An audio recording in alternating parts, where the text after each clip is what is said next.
No ar-condicionado silencioso do Pentágono, em 13 de agosto de 1943, um envelope deslizou sobre a mesa do general George C. Marshall. Era a proposta formal do Brasil: enviar 25 mil homens para o teatro do Mediterrâneo, juntar-se às forças aliadas e combater na Itália. O papel trouxe mais do que números. Trouxe uma aposta de soberania, um gesto de afirmação em um mundo em guerra e, para muitos nos altos comandos de Washington e Londres, um problema logístico que poderia complicar o já intrincado tabuleiro da guerra. Os comentários nos corredores foram rápidos e, por vezes, condescendentes. Havia dúvidas técnicas sobre transporte, suprimentos, integração de comunicações. E, por trás das explicações aparentemente técnicas, um rechaço cultural. De onde vinha aquele exército que sequer se encaixava nas expectativas dos europeus e norte-americanos, acostumados a ver forças coloniais ou tropas claramente segregadas?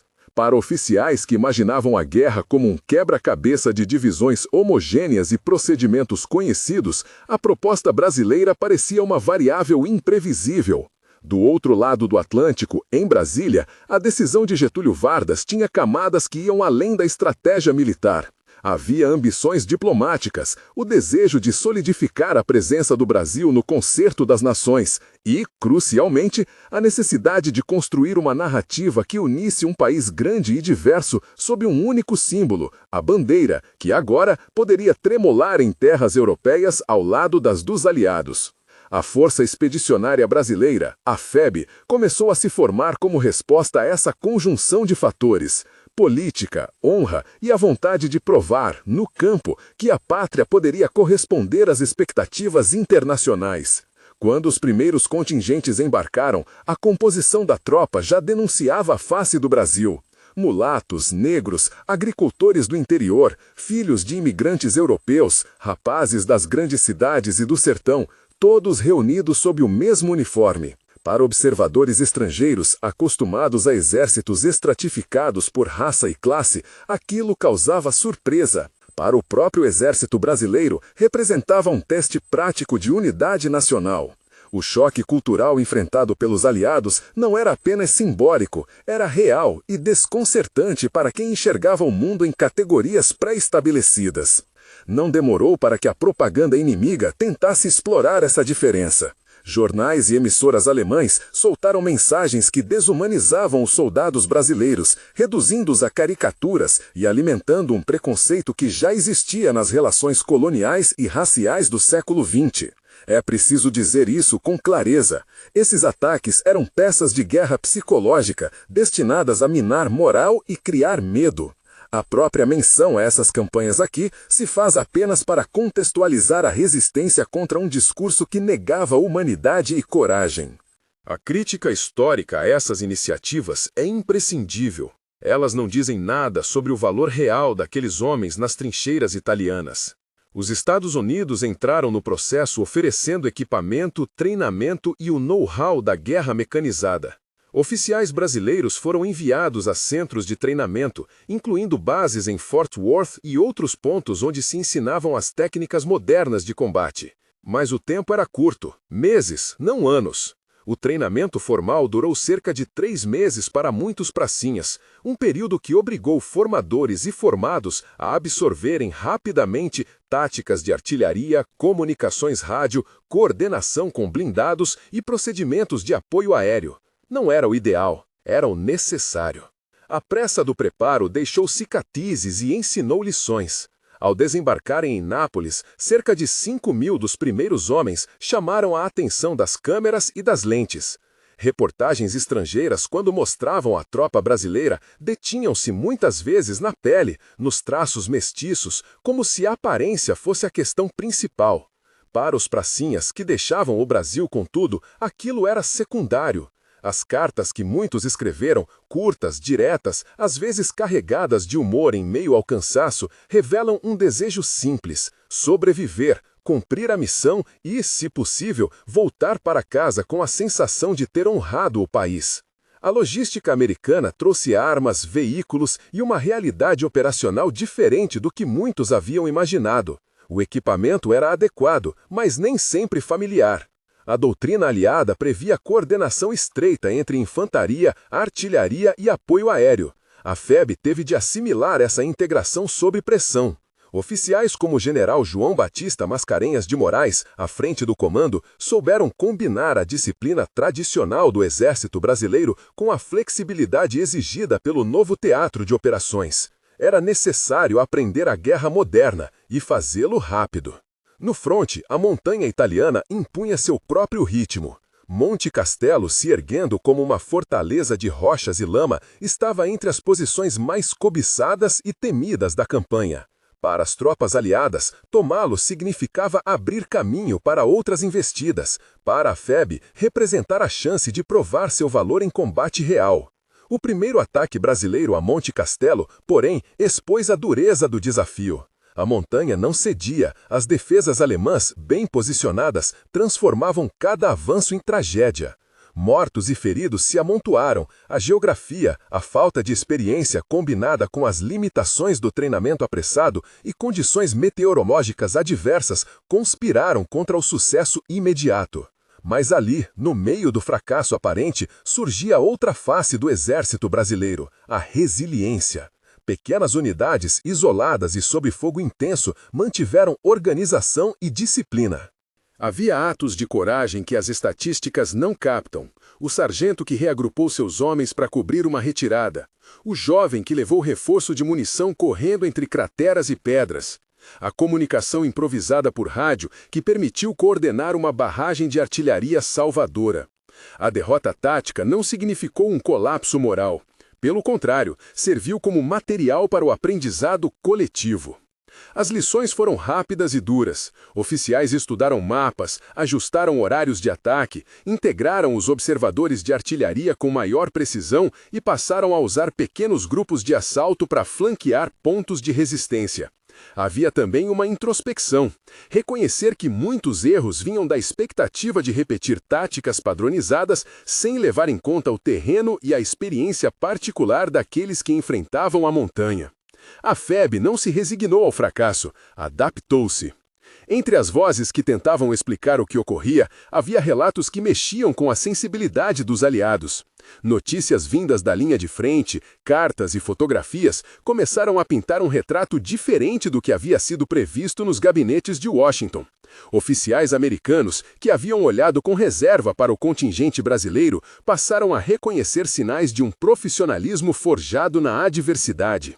O pragmatismo do campo de batalha impôs respeito mais do que qualquer discurso diplomático. Ao mesmo tempo, a presença de homens de pele escura e de origens diversas, lutando lado a lado, atingiu particular relevância nos Estados Unidos, onde a segregação racial ainda era norma nas Forças Armadas. A imagem de brasileiros integrados, operando com eficácia, não passou despercebida pela imprensa negra norte-americana, que viu ali um exemplo, ainda que distante e complexo, do que a igualdade de oportunidades poderia significar. Esse aspecto da campanha brasileira alimentou debates sobre raça e integração nos anos que seguiriam, não por ter provocado mudanças imediatas, mas por ter apresentado fatos que contrariavam narrativas estabelecidas. No ecossistema da guerra, a imprensa aliada também sofreu transformações. Crônicas que antes tratavam a presença brasileira como um teste exótico começaram a dar espaço a relatos mais sérios, depoimentos de oficiais, perfis de pracinhas que sobreviveram a dias de fogo cruzado, fotografias da bandeira brasileira em campanhas. Ainda assim, o reconhecimento público foi progressivo. O choque que a atuação da FEB provocou nos altos comandos só seria totalmente percebido quando os resultados práticos se acumulassem no campo. Enquanto isso, o comando brasileiro, sob Mascarenhas de Moraes, avaliava opções. Aprender com os erros iniciais implicava mais do que trocar ordens. Exigia reconfigurar o planejamento, treinar novamente pequenas unidades em combate noturno, articular melhor as comunicações com os observadores aéreos e, sobretudo, entender a psicologia da tropa. Esses homens já haviam provado sua coragem. Era preciso agora canalizar essa coragem de maneira sistemática. Havia também aspectos logísticos complexos. O relevo italiano cobrava um preço elevado em combustível e manutenção de veículos. A coordenação com artilharia exigia mapas atualizados e observadores experientes, e cada falha significava baixas.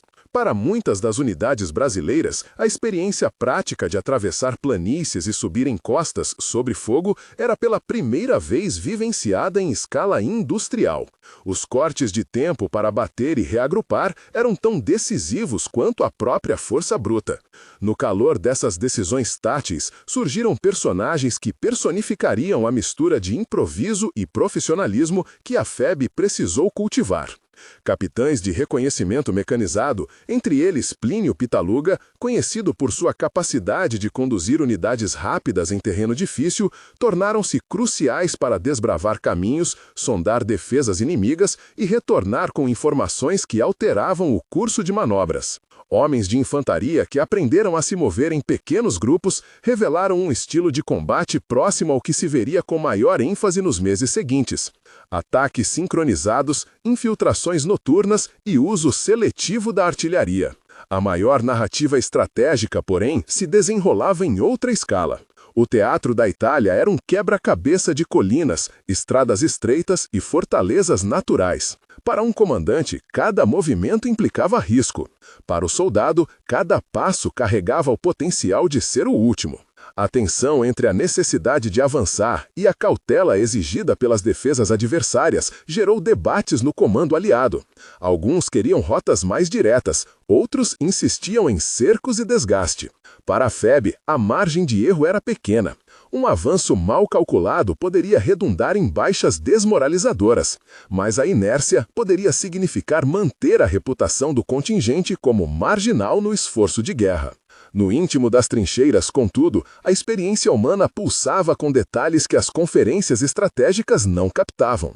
Bilhetes amassados nos bolsos, cartas de despedida que nunca foram enviadas, objetos pessoais enrolados em plástico para suportar lama e chuva. O funeral improvisado de um soldado na encosta de uma estrada italiana reunia os companheiros com uma mistura de silêncio e apreensão.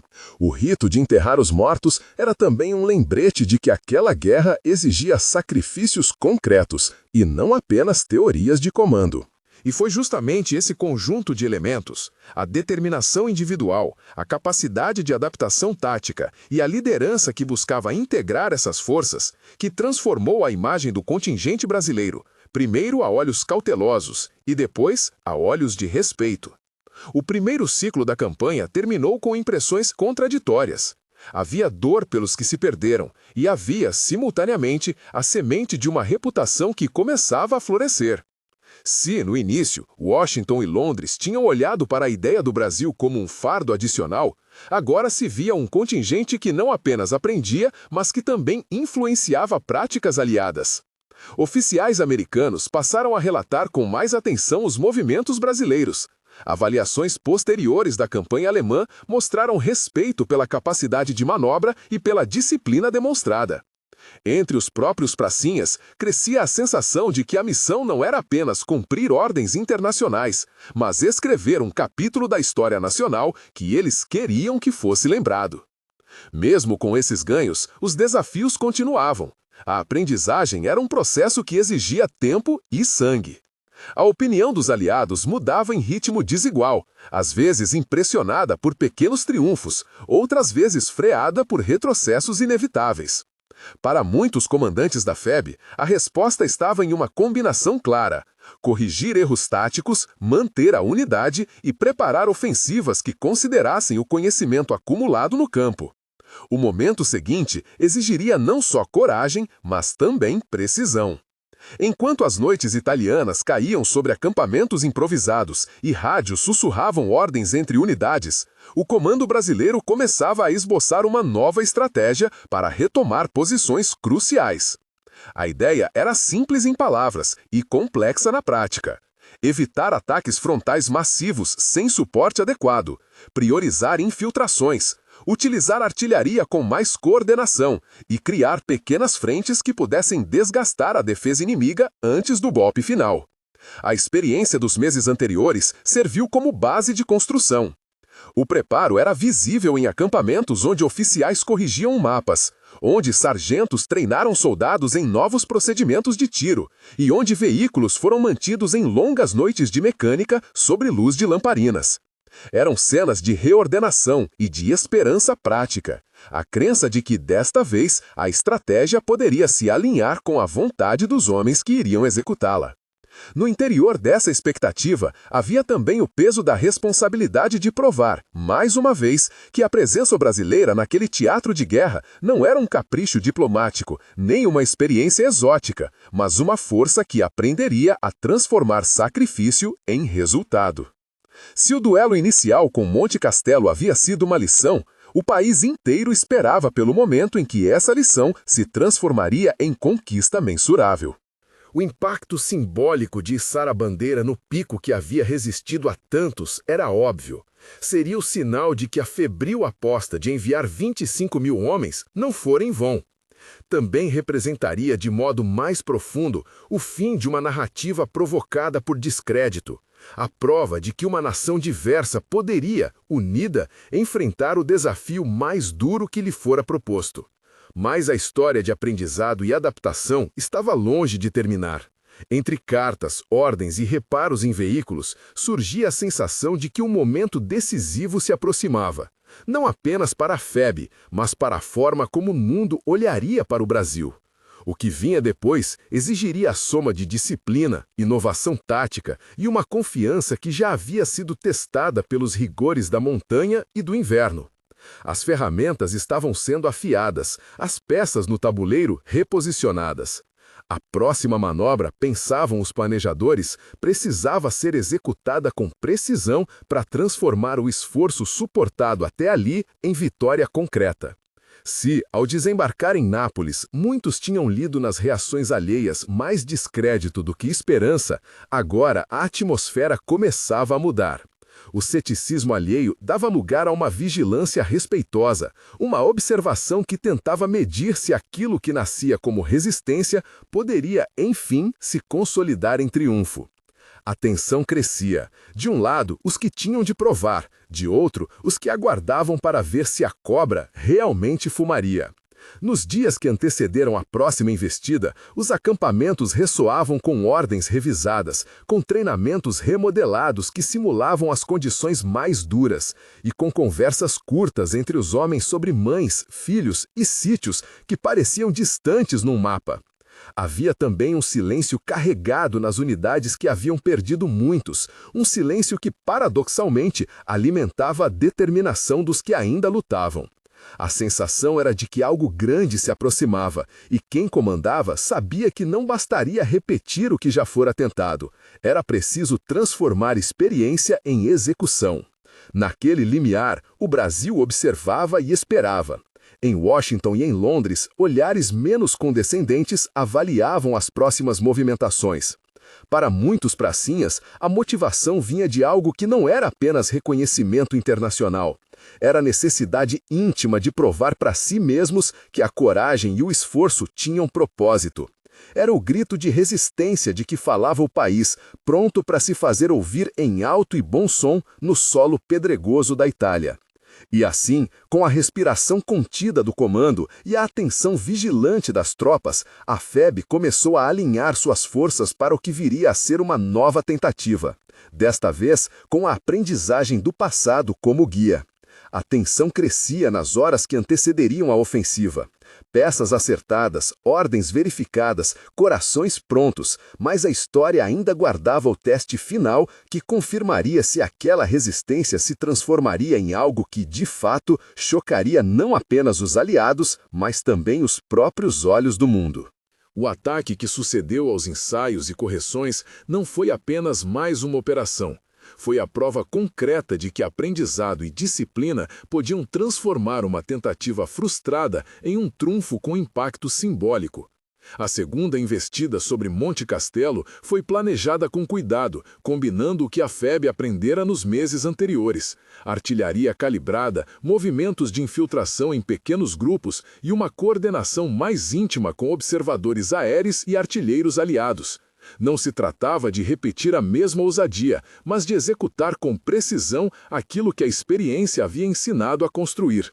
Na madrugada de 21 de fevereiro de 1945, sob chuva e neblina, os homens avançaram. A geografia continuava implacável, ladeiras encharcadas, rochas escorregadias, trilhas estreitas que favoreciam o defensor. Mas a abordagem era outra: ataques concentrados, fogo de supressão bem cronometrado e infiltrações exatamente onde a defesa inimiga mostrava fraqueza. Pequenos pelotões, treinados em assaltos rápidos, subiam por flancos onde o inimigo menos esperava. A artilharia, antes imprecisa em muitos dos ataques iniciais, atacou com observadores que corrigiam fogo com uma nova rapidez. A combinação dessa nova tática com a tenacidade das tropas brasileiras fez a diferença.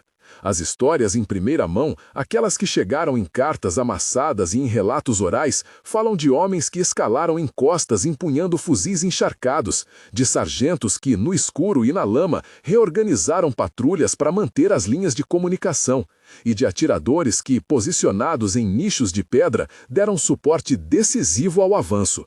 O comando transformou os custos da experiência em benefícios operacionais. Os erros tinham ensinado a evitar ataques frontais previsíveis, substituindo-os por ações que desgastavam e confundiam o inimigo. Quando os brasileiros finalmente alcançaram os pontos onde as defesas alemãs cediam, a cena foi de um impacto psicológico enorme.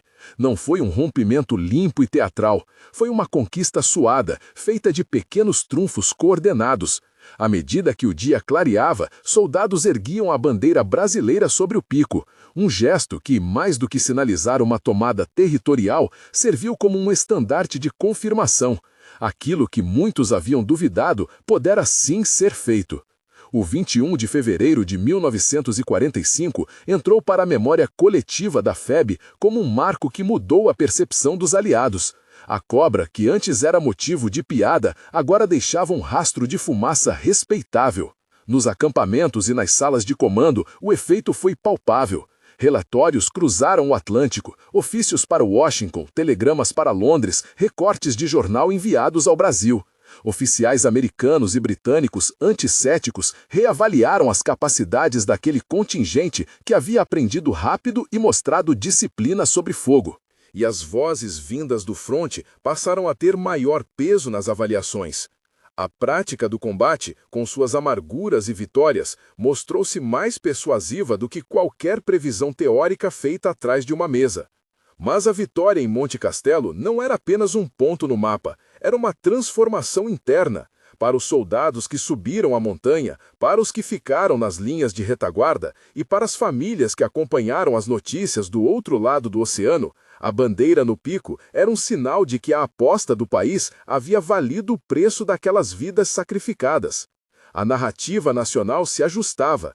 De uma iniciativa vista com ceticismo, a participação brasileira começou a ser contada como uma afirmação de dignidade e capacidade. Logo após Monte Castelo, a FEB não descansou sobre o símbolo conquistado. A experiência acumulada ali alimentou a preparação para operações futuras que exigiriam ainda mais mobilidade, coordenação e nervo.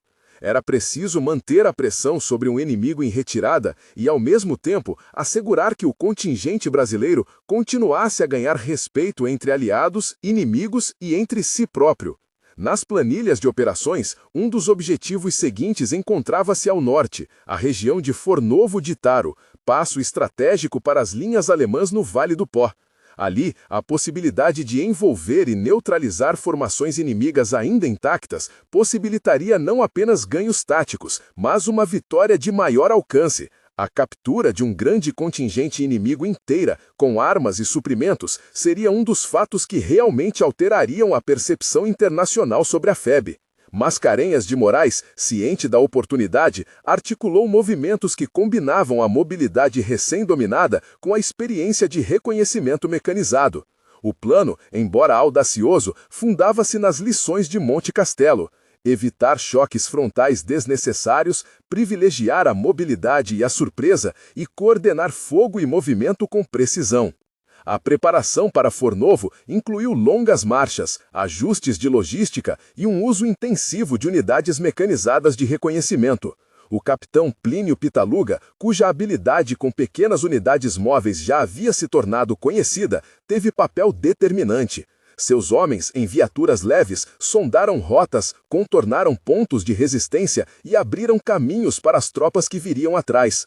Era a conjugação da infantaria endurecida pelo inverno e pela montanha, com a rapidez de pelotões que transformavam a face da movimentação no teatro italiano. Na prática, a operação teve um ritmo imposto por decisões táticas, marchas forçadas em horas onde o inimigo menos esperava, contato mínimo quando necessário e concentrações rápidas para sufocar qualquer tentativa de fuga inimiga. A FEB atuou ali como força de manobra capaz de envolver e fechar corredores de retirada. A 148ª Divisão Alemã, incumbida de defender aquela faixa de terreno, viu-se comprimida entre uma pressão que vinha de várias direções e a impossibilidade de reforço eficaz. Quando a cercava se fechou, a situação alemã deteriorou-se rapidamente. A rendição que se seguiu em 30 de abril de 1945 foi tanto um trunfo operacional da FEB quanto um choque político e psicológico para observadores internacionais. Foram entregues milhares de prisioneiros, a maior parte da 148ª Divisão, somando o total registrado de 14.779 prisioneiros. Armas e equipamentos foram tomados intactos. Para os próprios comandantes alemães que haviam subestimado a força e a determinação brasileiras, o ocorrido foi um momento de admissão. Aquela tropa fora mais capaz do que se supunha. As reações entre os aliados foram variadas, mas em grande parte marcadas por surpresa e reconhecimento. O comandante do 5º Exército Americano, Mark Clark, não poupou elogios formais ao desempenho da FEB. Em relatórios e declarações, Clark destacou a disciplina, a coragem e a eficiência da tropa brasileira, palavras que, vindo de um general do escalão aliado, tinham peso não apenas documental, mas também simbólico. Do lado alemão, registros do Estado-Maior e depoimentos posteriores de oficiais, incluindo menções a Heinrich von Wittenhoff, demonstraram um respeito relutante, a conclusão de que a FEB havia se convertido, pela ação, em uma força a ser contada nos cálculos de batalha. No campo, entretanto, a rendição não teve tom de espetáculo triunfalista. A cena foi marcada por pragmatismo, por rotinas de tratamento de prisioneiros, por registros e inspeções. Havia tristes elementos de guerra, homens feridos recolhidos, uniformes rasgados, olhares que buscavam respostas para a derrota iminente.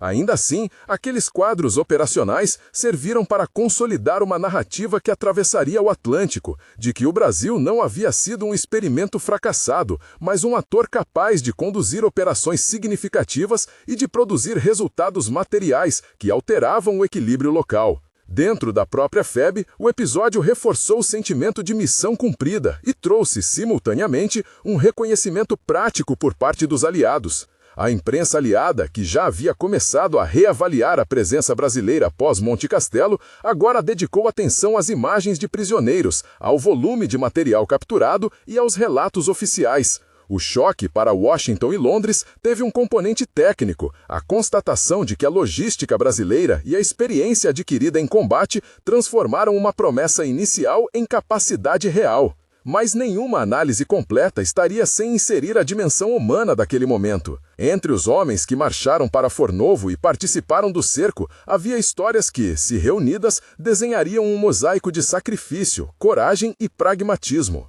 Homens que tinham partidos de pequenos vilarejos do norte e do nordeste, rapazes nascidos em bairros populares das grandes cidades, veteranos de oficinas e filhos de lavradores, todos carregavam memórias distintas e sonhos distintos. Nas caixas de cartas que retornariam depois da guerra, havia recados curtos. "Te vejo em casa", diz ao pai que não se preocupe.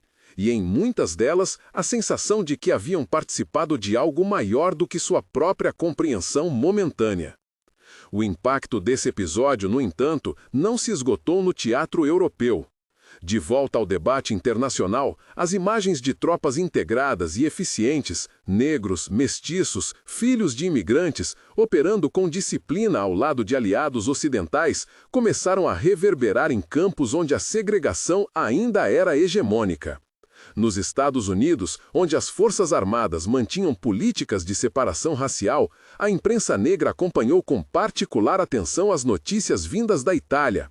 Para muitos líderes e veículos do movimento negro norte-americano, a FEB oferecia um exemplo prático de que integração e eficiência não eram mutuamente excludentes. Serviu como material argumentativo em discussões mais amplas sobre direitos e reconhecimento. Importante aqui manter a cautela. A presença brasileira na Itália não gerou por si só reformas imediatas nas Forças Armadas dos Estados Unidos ou uma mudança instantânea na política racial. Mas o que ocorreu foi a introdução de um conjunto de fatos, imagens, relatos oficiais que alimentaram debates posteriores. A guerra, em muitos lugares, funcionou como máquina de exposição. Mostrou realidades que, quando trazidas de volta à vida civil, dificultavam a manutenção de velhas narrativas justificatórias da segregação. A FEB tornou-se, assim, um dos elementos contextuais que contribuiriam para uma lenta e eventual reavaliação de práticas discriminatórias, pelo menos nas discussões e pressões que emergiriam nos anos seguintes. No Brasil, o retorno dos pracinhas carregou consigo um conjunto ambíguo de consequências. Por um lado, o prestígio militar e o reconhecimento internacional aumentaram o valor simbólico da Força Expedicionária Brasileira. O título de herói passou a ser abrigado por muitos que voltaram e os desfiles, cerimônias e homenagens reconheceram o sacrifício. Por outro lado, os veteranos chegaram a um país imenso e complexo, onde demandas por direitos e por melhores condições de vida não eram automaticamente resolvidas por medalhas. Ainda assim, o corpo social do Brasil, que acompanhava as notícias com ansiedade, passou a incorporar a presença da FEB em sua narrativa nacional. O episódio da cobra que fumou deixou de ser apenas uma frase de efeito, para tornar-se um sinal de orgulho e de que o país podia, quando exigido, responder com capacidade. O símbolo da cobra, tão carregado de ironia inicialmente, mudou seu tom. O provérbio, nascido de zombarias que apontavam para uma suposta incapacidade, foi subvertido. A fumaça agora tinha contornos de respeito. A cobra vai fumar deixou de ser insulto e ganhou novo sentido.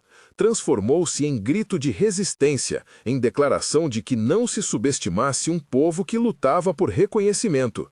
Em praças, em canções, em conversas de botequim e em discursos oficiais, a expressão passou a circular com uma roupagem diferente, a de afirmação. Esse movimento simbólico não apaga sofrimentos, perdas ou contradições.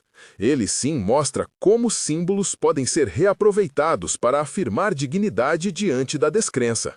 Para as Forças Armadas Internacionais, a presença da FEB e suas vitórias alteraram a percepção sobre o valor de contingentes não europeus numa guerra global. Não se tratou de uma transformação completa do olhar, mas de um ajuste tenso. A surpresa deu lugar ao respeito, que por sua vez alimentou um novo tipo de interlocução entre comandos.